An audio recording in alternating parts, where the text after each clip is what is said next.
Conversamos esta noche con el exdirector del Instituto Nacional de Derechos Humanos, Sergio Mico. ¿Cómo está, Sergio? Muy buenas noches, gracias por acompañarnos.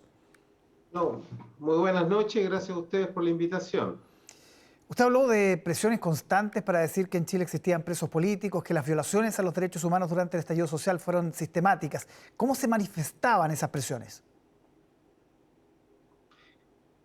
Bueno, yo te diría que se expresaron en su máxima expresión en paros de 60 días al interior del instituto. La inmensa mayoría de los funcionarios y funcionarias del instituto son gente completamente jugada por los derechos humanos, pero lamentablemente, te diría yo, los dirigentes gremiales estuvieron en estos paros, te decía, de 60 días. Y por otra parte, como de público conocimiento, durante 180 días la casa del instituto fue tomada. Y bueno, las demandas eran las que tú has señalado, que declaráramos que habían presos políticos, que habían violaciones sistemáticas a los derechos humanos, que había que desmilitarizar el Gualmapu, como se señalaba en aquellos tiempos. Y ahora, esa convicción de que no hubo violaciones a los derechos humanos sistemáticas en el estallido social, ya con un tiempo prudente, incluso 3 años prácticamente desde el estallido, ¿cuál es la mirada que tiene ahora, Sergio?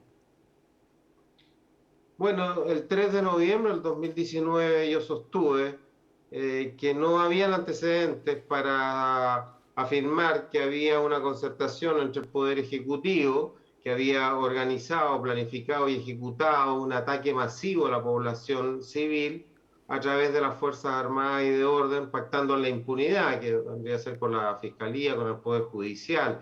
3 años después mantengo esa apreciación. La propia actual directora del Instituto Nacional de Derechos Humanos, quien me reemplazó, ha señalado lo mismo. No hay antecedentes en este caso para hablar de delitos de lesa humanidad. El propio fiscal del Tribunal Penal Internacional de La Haya declaró lo mismo, que no hay antecedentes hasta el día de hoy. Ahora hay una investigación en la Fiscalía, nuestros tribunales de justicia tienen que investigar, pero la cuestión es, te insisto, hasta el día de hoy no existen antecedentes para sostener que hubo esa concertación.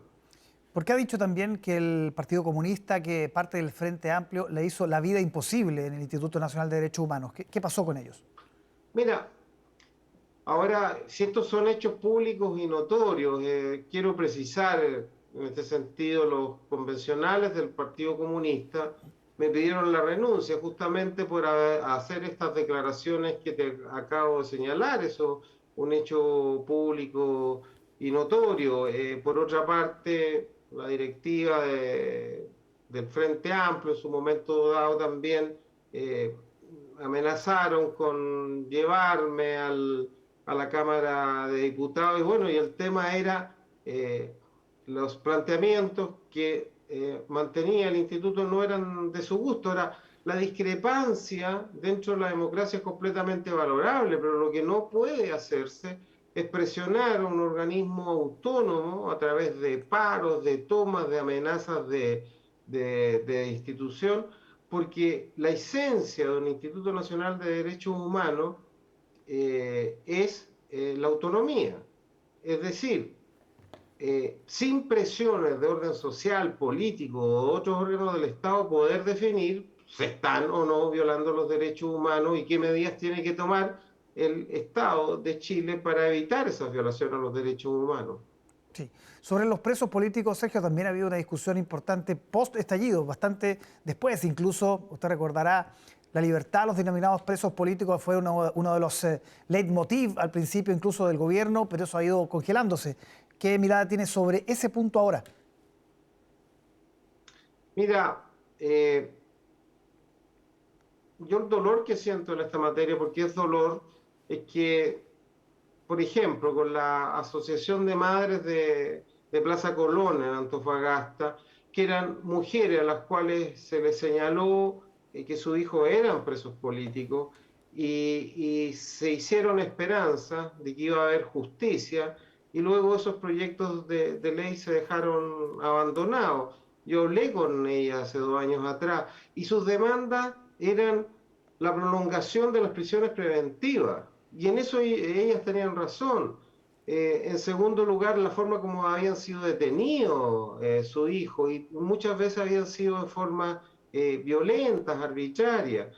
Pero como nos metimos en la calificación de que hay presos políticos, y en eso también fue muy categórico, la expresión presos políticos para los chilenos y chilenas son presos de conciencia, es decir, gente que está presa, detenida, privada de libertad, en atención a su idea y sin debido proceso. Y eso en Chile nunca existió. Y si hubiese existido, al igual que si hubiese existido violaciones sistemáticas de los derechos humanos por definición, hubiésemos estado afirmando que se acabó la democracia en Chile. En las democracias no hay presos políticos, ni tampoco pueden las democracias permitir que hayan ataques masivos a la población civil concertada por órganos democráticos o Sí. elegidos democráticamente.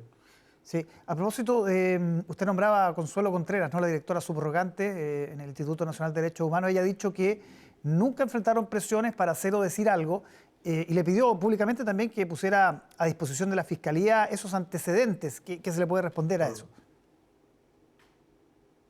Bueno, yo no quiero polemizar con Consuelo, pero mira, si es muy sencillo, están las actas del instituto. Así, si tú buscas en la página web del instituto, en transparencia activa, hay un documento en las actas, anexo de actas, donde tú te vas a encontrar con un documento que se llama Posición Política de la Dirección frente a la toma, y ahí están todos los antecedentes de cómo organismos sociales, partidos políticos, gremios, se tomaron el instituto, y estoy viendo las imágenes que ustedes proyectan, así de claro, yo no puedo entender cómo se diga que no hubo presión.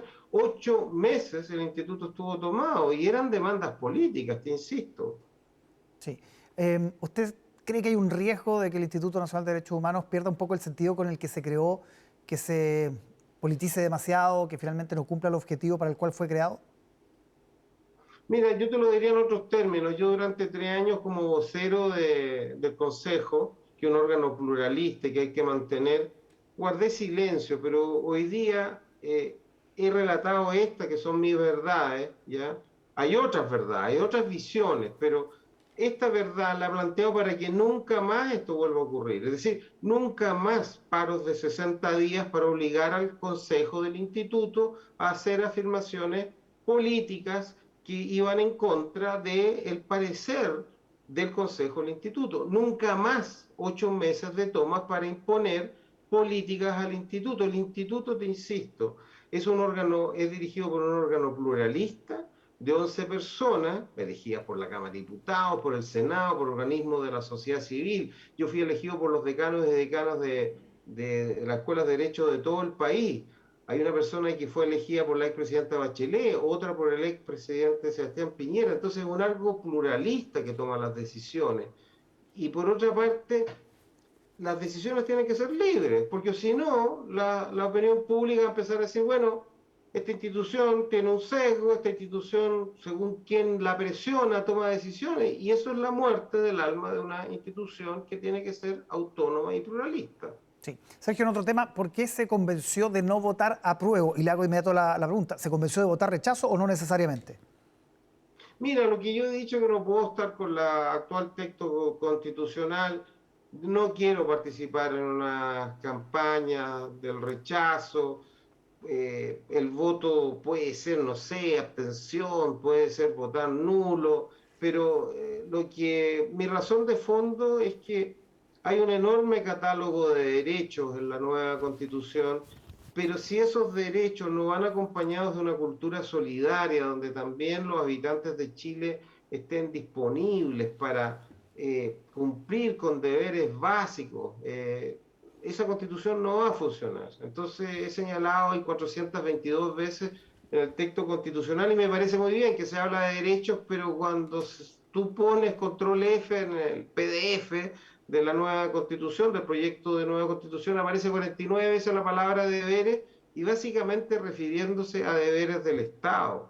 Y eso a mí me parece preocupante, porque el instituto sabe muy bien que el Estado con una mano garantiza derechos humanos, pero con la otra puede violar derechos humanos. Entonces, hacer toda una apuesta de que es el Estado simplemente el que garantiza los derechos humanos lo encuentro bien complejo. Y lo segundo es que la institucionalidad de derechos humanos que se establece en esta nueva constitución, en este proyecto de nueva constitución, es por el mecanismo como se genera, por la composición, creo yo que va a ser bastante más débil para enfrentarse a los desafíos que yo te señalaba, autonomía y pluralismo. Es un organismo que va a ser dirigido por una sola persona. Hoy día somos 11.